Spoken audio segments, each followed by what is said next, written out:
शांति। 29 दिसंबर 2021 साकार मुरली।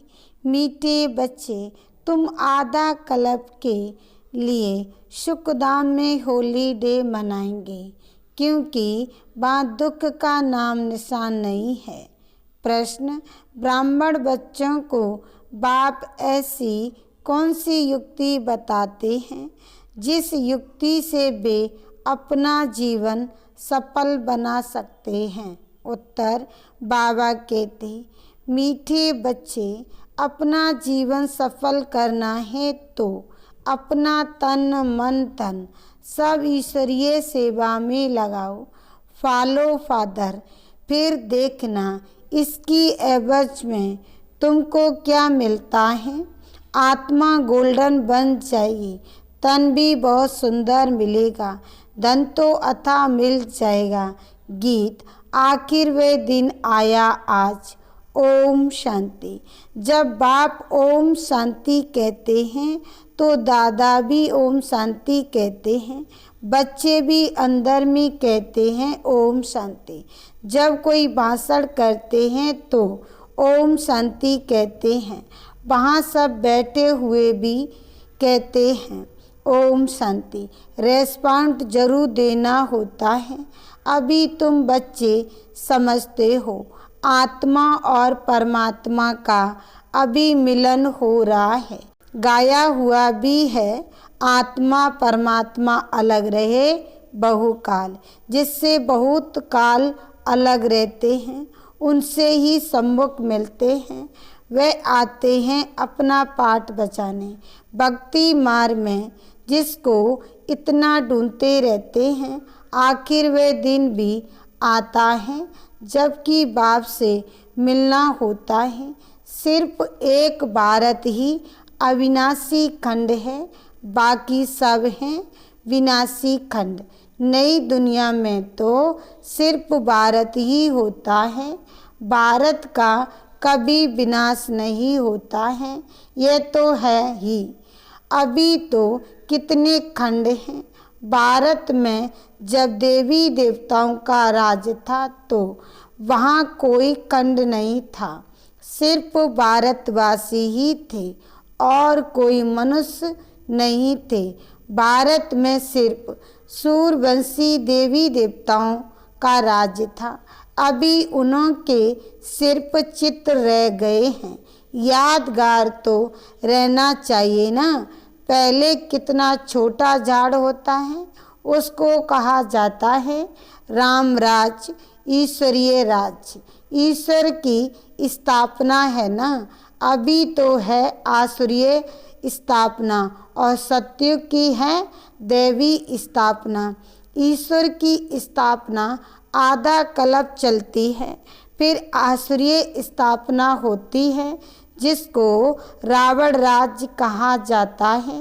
वह है निर्विकारी दुनिया और यह है विकारी दुनिया। दुनिया में कोई जानते नहीं कि ये दुनिया का चक्र कैसे फिरता है। देवी देवता कहाँ गए, पावन सो पतित कैसे बने। सीढ़ी उतरना ही होता है ना। कलाएं कम होती जाती हैं। जैसे चंद्रमा को ग्रहण लगता है तो कहा जाता है दे दान तो छूटे ग्रहण। अभी बाप कहते हैं 5 विकारों को छोड़ो। जब तुम रावण की जेल से छूटेंगे तो राम राज्य स्थापन हो जाएगा। वहाँ ये 5 विकार होते नहीं, यह भी किसको पता नहीं है।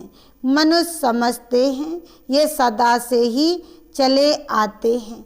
दुनिया में मनुष्यों की है अनेक मत, तुम्हारी है एक मत। इसको कहा जाता है अद्वैत मत। यहाँ है आसुरीय मत। तुम जानते हो हम भारतवासी राम राज्य में थे, पूज्य सो पुजारी बने हैं। तुम बच्चों की बुद्धि में ये नॉलेज अभी बैठी है। हम ही पूज्य थे, फिर पुनर्जन्म लेते लेते पुजारी बने हैं। वह समझते हैं परमात्मा ही पूज्य पुजारी बनते हैं। उनकी ही सारी लीला है, सभी परमात्मा ही परमात्मा हैं, ये सबसे बड़ी भूल है। अभी तुम बच्चों को तो खुशी होती है, जिस बाप को आधा कल्प याद किया है अब वह मिला है। कहते हैं दुख में सिमरण सब करे, सुख में करे न कोई।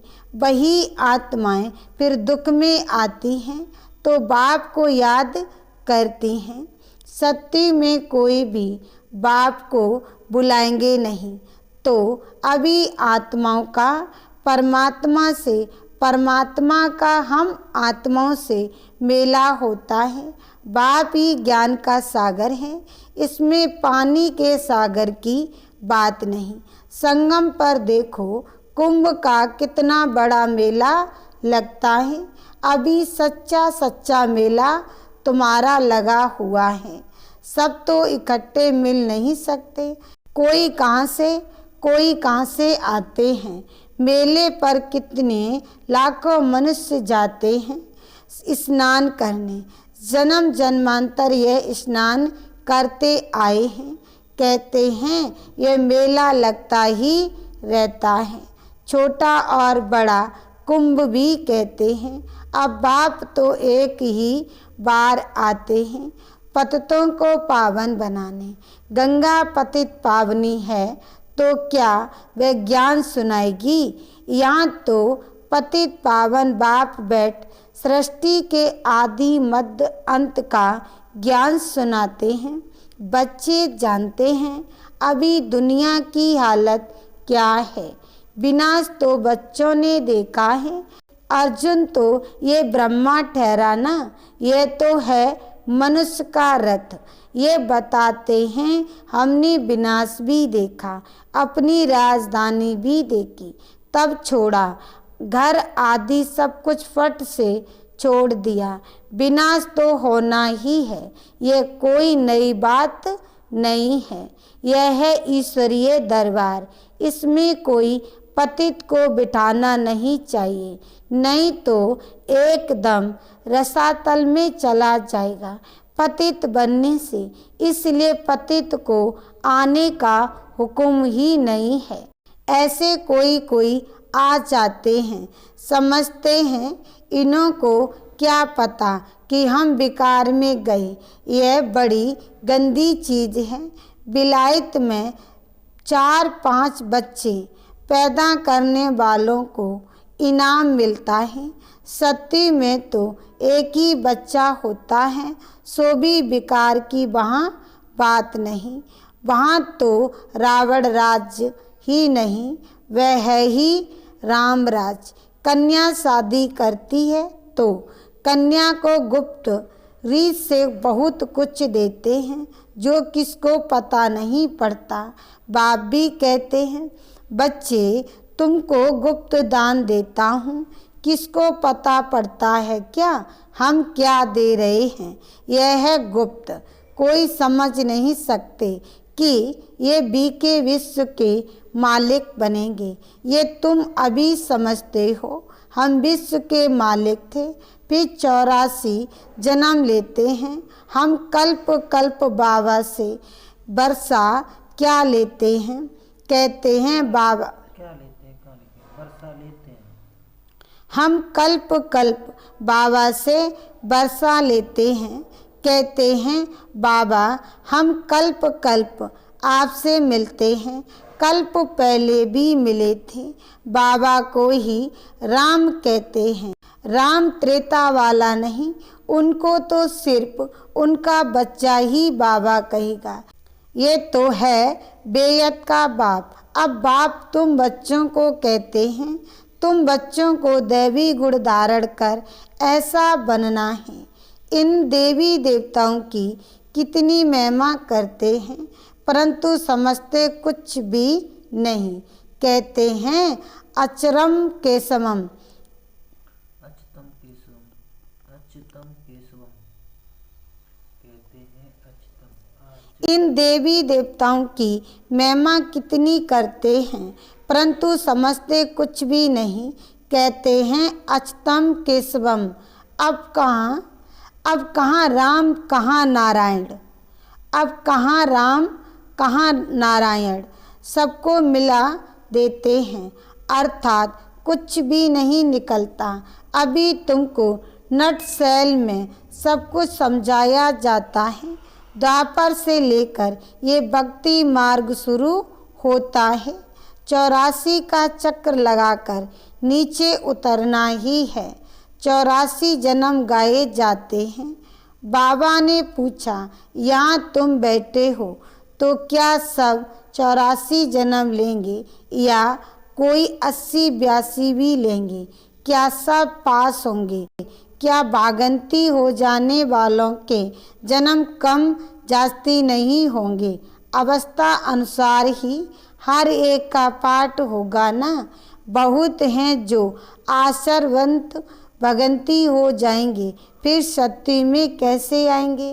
वे तो प्रजा में भी बहुत देरी से आएंगे, क्योंकि गिलानी करते हैं। इतने सब थोड़ी सूर्यवंशी में आ सकते हैं। नंबरवार पुरुषार्थ अनुसार माला बनती है। बाप तो ज्ञान का सागर है, कौन सा उसमें ज्ञान है यह भी कोई नहीं जानते। तुमको अब ज्ञान मिल रहा है, वे तो सिर्फ स्तुति करते हैं, समझते कुछ भी नहीं। इसको कहा जाता है भक्ति मार्ग।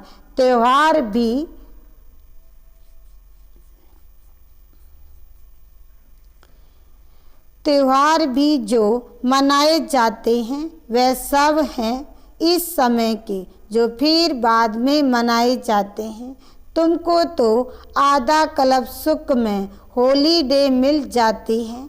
अभी दुख का नाम नहीं देखेंगे, कभी दुख का नाम नहीं देखेंगे। हॉलीडे हो जाता है क्योंकि तुम पवित्र हो जाते हो ना। बाप समझाते हैं तुम्हारा ये अंतिम जन्म है। जब रावण राज्य शुरू होता है उसको मृत्युलोक कहा जाता है। मृत्युलोक मुर्दाबाद, अमरलोक जिंदाबाद होता है। सुख और दुख, राम और रावण का यह खेल है। राम द्वारा तुम राज्य पाते हो, रावण द्वारा तुम राज्य गवाते हो। बाप कहते हैं तुम अपने जीवन को नहीं जानते हो और कोई ऐसे कह ना सके। बाप ही बतलाते हैं। वे तो 84 लाख कह देते हैं, फिर तो आधा कल्प की आयु लाखों वर्ष हो जाती है। कुछ भी बुद्धि में नहीं आता जो इन बातों को समझ सके। कल्प की आयु भी रोंग लिख दी है। ये शास्त्र आदि सब भक्ति मार्ग के हैं। तुम बच्चों को कितना सहज समझाया जाता है, आगे चलकर और अच्छी रीत समझाएंगे। जब कोई मरता है तो उस समय सिर्फ थोड़ा वैराग्य आता है, उसको कहा जाता है शमशानी वैराग्य। शमशान से बाहर निकले, मार्केट में गए खल्लास, जाकर मांस मदिरा खरीद करेंगे। तुम बच्चों को इस समय है सारी पुरानी दुनिया से वैराग्य। बाबा समझाते हैं वैराग्य 2 प्रकार का है।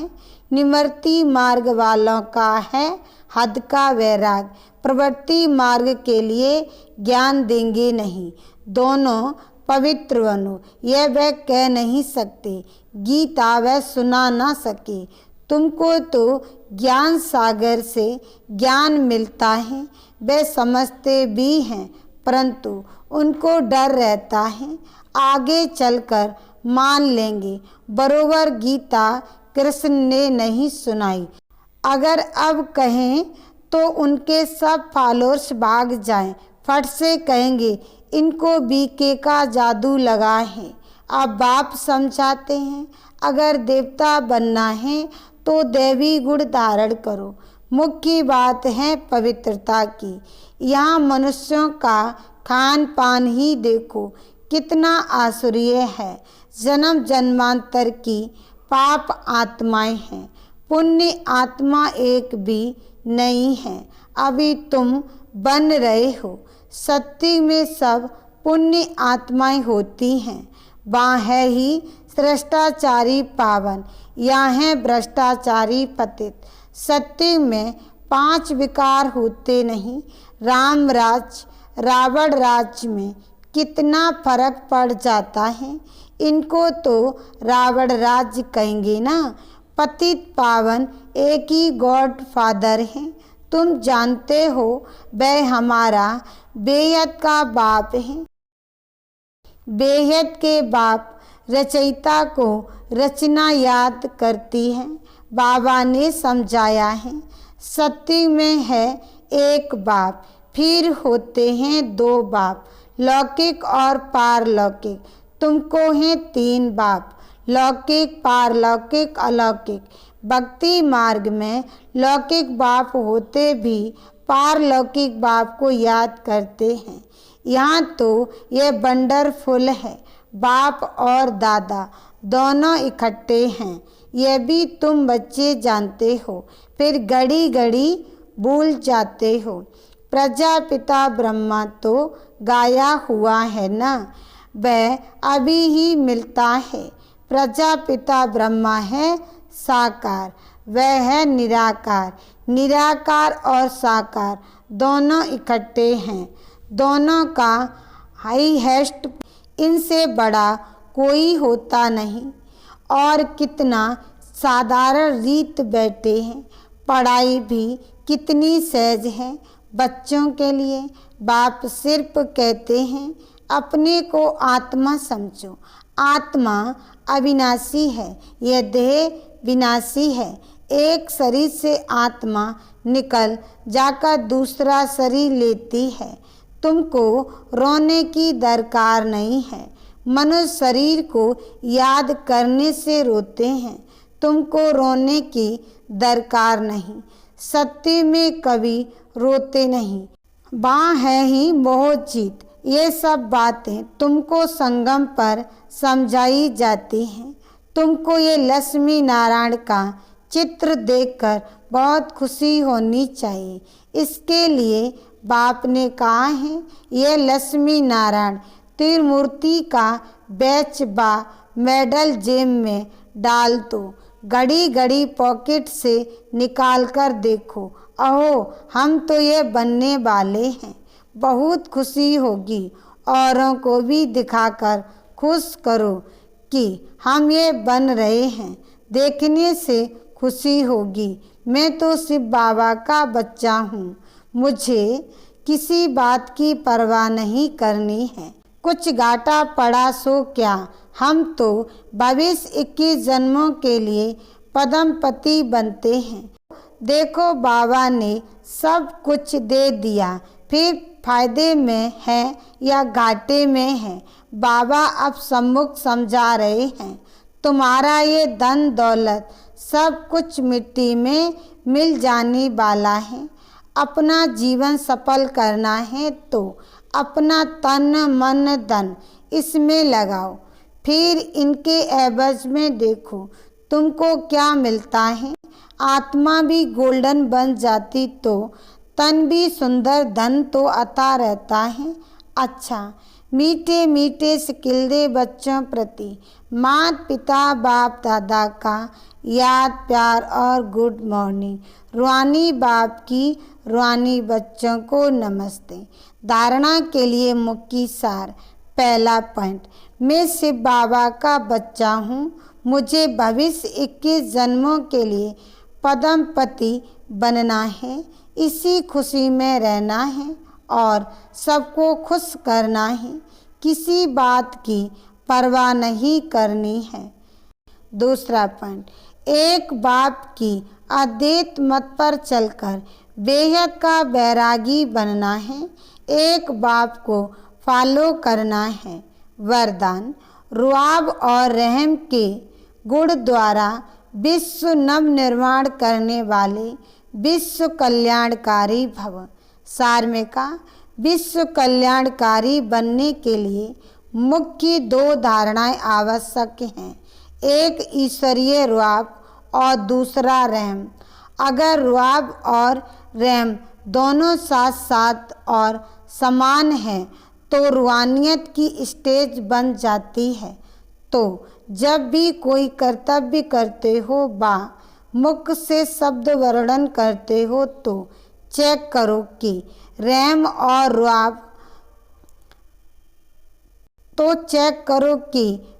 और रुआब दोनों समान रूप में हैं।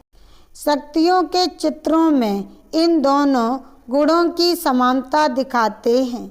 इसी के आधार पर विश्व नवनिर्माण के निमित्त बन सकते हो। स्लोगन: बाप के प्यार के पीछे व्यर्थ संकल्प न्यौछावर कर दो, यही सच्ची कुर्बानी है। ओम शांति।